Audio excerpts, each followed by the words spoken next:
Good morning friends, Radhe Radhe, Ram Ram, सुबह का नमस्कार। तो मेरी सुबह हो जाती है 5:45 में। तो सबसे पहले मैं जो है तो भगवान जी को याद करती हूँ, क्योंकि सबसे पहले उठो तो हमें प्रार्थना करनी चाहिए कि हे प्रभु, आपने जितना कुछ दिया बहुत दिया और उसके लिए धन्यवाद करना चाहिए, क्योंकि जितना हमें मिला है वो दूसरों को नहीं मिला है। तो इसके लिए हमें धन्यवाद करना चाहिए। बाकी इच्छाएं जो हैं तो उसकी पूर्ति कभी नहीं होती है। तो फिर मैंने बिस्तर वगैरह बनाया, अब अपना ब्लैंकेट वगैरह फोल्ड किया, क्योंकि सबसे पहले हमारा उठते से ही काम होना चाहिए कि हम जिस जगह को छोड़ रहे हैं वो हमें साफ़ करना चाहिए।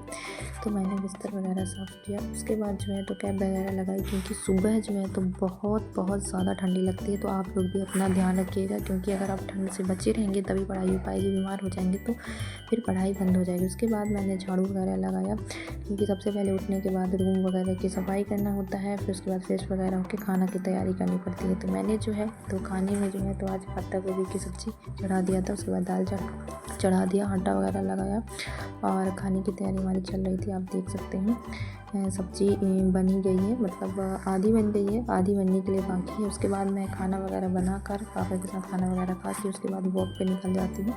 लगभग 8 बजे मैं डेली वॉक पे जाती हूँ। धूप भी निकल आती है तो दोनों काम हो जाते हैं, धूप भी लग जाती है बॉडी में और उसके बाद वॉकिंग भी हो जाती है। तो मैं वॉक पे निकल लेती हूँ और आप सभी को पता ही चली गया होगा कि मुझे वॉक करना बहुत ज़्यादा पसंद है, मतलब इतना ज़्यादा पसंद है कि मैं क्या बताऊँ।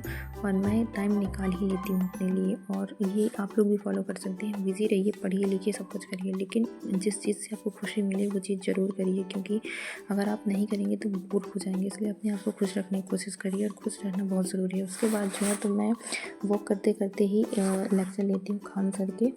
मैं जब वॉक करती हूँ तो या तो घर पे बात करती हूँ या फिर कुछ ऐसे लेक्चर लेती हूँ, मतलब जो नॉलेजेबल हो और हमें कुछ सीखने को भी मिल जाए और इंटरेस्टिंग भी लगे। उसके बाद मैंने राधिका मैम का लेक्चर लिया पारितंत्र का।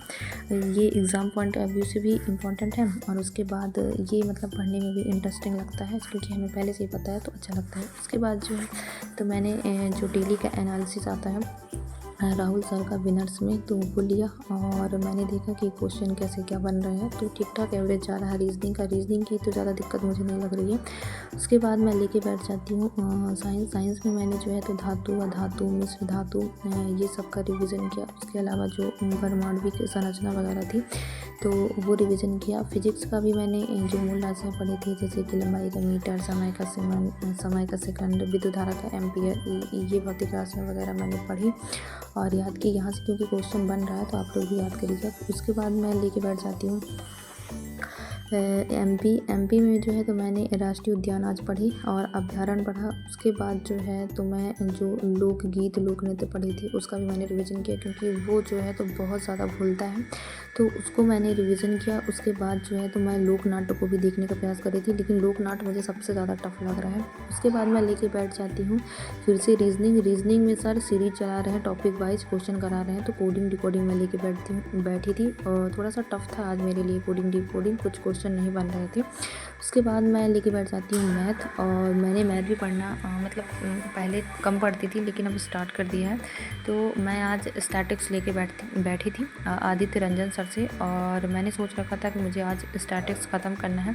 हालांकि बहुत सारे टाइप और बहुत सारी चीज़ें हैं, तो उसको जब तक हम प्रैक्टिस नहीं करेंगे तो वो दिमाग में बैठेगा नहीं, बट फिर भी मैं ट्राई कर रही हूँ अपनी तरफ से। उसके बाद मैं जो है रावा से पॉलिटी की क्लास ले लेती हूँ। पॉलिटी तो मैंने बहुत पहले पढ़ रखा था, 5-6 महीने पहले, तो मैंने सोचा कि मैराथन लेके उसको जो है तो एक बार पूरा कर दिया जाए। फिर शाम में मैं लेके बैठ जाती हूँ परीक्षा धाम, और उसमें मैं जो है तो मध्य प्रदेश के पुरस्कार और सम्मान पढ़ रही थी, जिसमें से मेनली खेल पुरस्कार जैसे एकलव्य हो गया, विक्रम हो गया, विश्वामित्र हो गया, कैप्टन रूप सिंह हो गया, और इसके अलावा जैसे मध्य प्रदेश के संगीत सम्मान हो गया, तानसेन, कालिदास, लता मंगेशकर, कुमार गंधर्व, प्रदीप सम्मान, मान सिंह तोमर, ये सब हो गया। महात्मा गांधी सम्मान जो है जिसमें 20 लाख रुपए दिए जाते हैं, आप लोग याद रखिएगा। और राष्ट्रीय वाले में जो है तो उसमें 1 करोड़ रुपए दिए जाते हैं, इसको आप अच्छे से याद रखिएगा। उसके अलावा मध्य प्रदेश का सबसे बड़ा पुरस्कार विक्रम पुरस्कार है। तो ये रहा मेरे शाम के 6 बजे तक का ब्लॉग।